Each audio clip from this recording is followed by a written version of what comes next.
Society doesn't care about you. You're only going to be cared about based on how useful you are. You have the chance to build yourself up and become a superhero if you're prepared to do the hard work. But if you're going to stand around and wait for a handout, nobody's going to ever respect you. And I think that a lot of people have forgotten about how difficult and how competitive it is as a man, always in constant competition with each other. And it's your duty as a man to stand up and say, I want to be as important and strong and good-hearted and God-fearing as possible.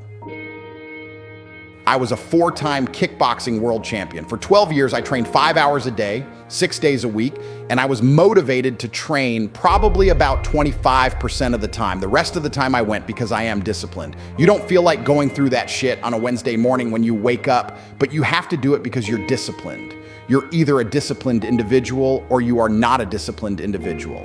There's a difference between want and want. And I say this all the time. People say to me, I want to be rich. And I say, okay, well, I want to be able to ice skate, but I don't want to be able to ice skate enough to go learn how to ice skate because I can't be bothered. I mean, surely if I could click my fingers and be a figure skater, I'd click my fingers, who wouldn't?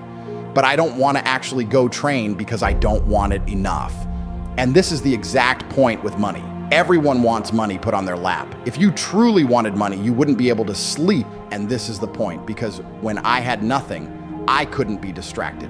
You couldn't distract me from what I wanted. That's who I am. If I want something, I'm gonna get it. I do not need to be motivated. I'm a disciplined person. If I allocate X amount of time to work, I'm going to do it. But that is the bottom line answer. It's discipline. You're going to have to work when you don't feel like working. That's how it's going to have to be, or you're never going to be. One of the only things in this world you can control is your state of mind. You can't control the weather. You can't control other people. You can't even control your health. You might get a brain hemorrhage. You might get hit by a bus. One of the very few things in the world you have genuine control over is your state of mind.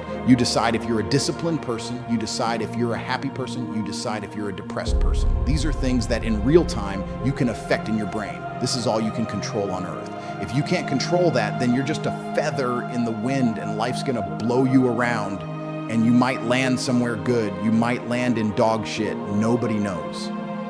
Your state of mind is what you should be able to control. If you can't wake up and say, today I'm making some money, and actually try your very, very best, and actually stay dedicated to that task, if you can't do that, you're done. Every man understands you shouldn't be complaining about things you cannot change. You have to play the cards you're dealt. To be born a certain height, and then to sit there and go, what do I do? I'll tell you what you do. You become the best version of yourself, just like everyone else does. Nothing about the height is in and of itself enough value for me to be a valuable man. As a man, you build your value. You are born with the cards you're dealt. Sure, it'd be ideal. Look, I'd love to be 7 foot tall. I'm not. So it's the same argument. If you're 5'2", you need to become rich, strong, and funny, and charismatic, and interesting, and witty. If you're 6'4", you need to become rich, strong, well-connected. It's the same game. So to sit there and complain about it is asinine. All of you have a handful of answers. I don't think you understand that. You could have been in a car crash at 4 years old and lost your legs. Do you have any understanding of how lucky you have been? This is pure luck. There's no reason, there's only luck that has kept you fully able-bodied, sitting there, capable of learning and listening and becoming something. You don't really need to be that tall if you're important and rich. And when you walk in the room, you think when fucking Mayweather walks in the room, people give a shit. Fix that frame in your mind. You are viewing yourself as a short man. Stop it. Walk the fuck up and be the man.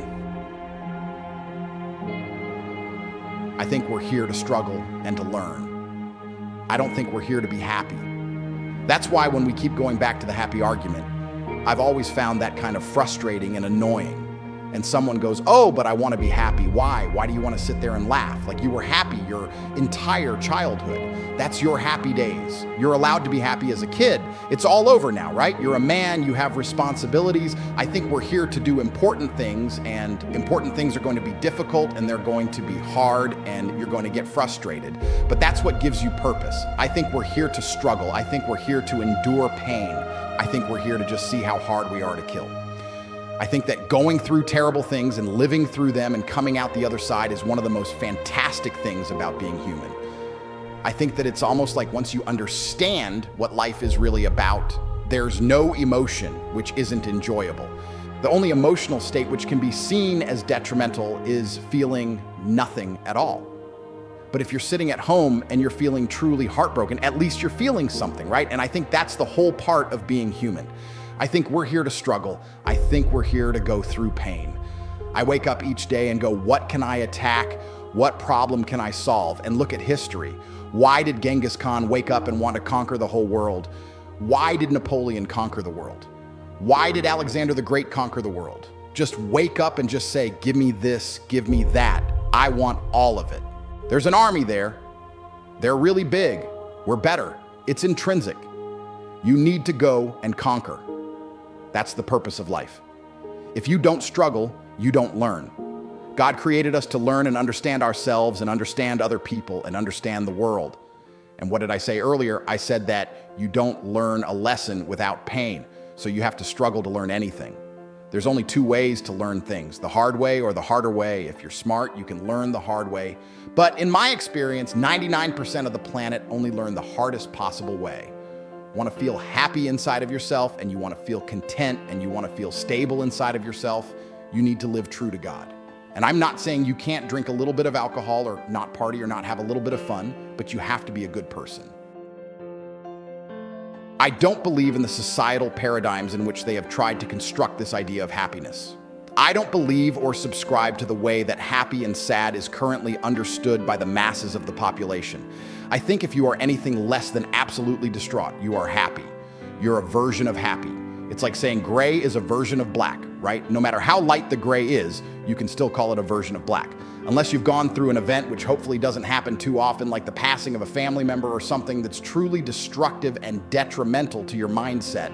Besides these events, which hopefully only happen a few times in your life, you should be happy if you're not crying or paralyzed in silence due to the absolute magnitude of a detrimental circumstance or the absolute magnitude of a negative event, then you are a version of happy. So I am always happy. I don't believe in not being happy. I don't believe in not saying to myself, I'm happy. I'm always a version of happy. And this idea of chasing happiness and always being concerned and preoccupied with how happy you are is actually the biggest mistake that a lot of people make.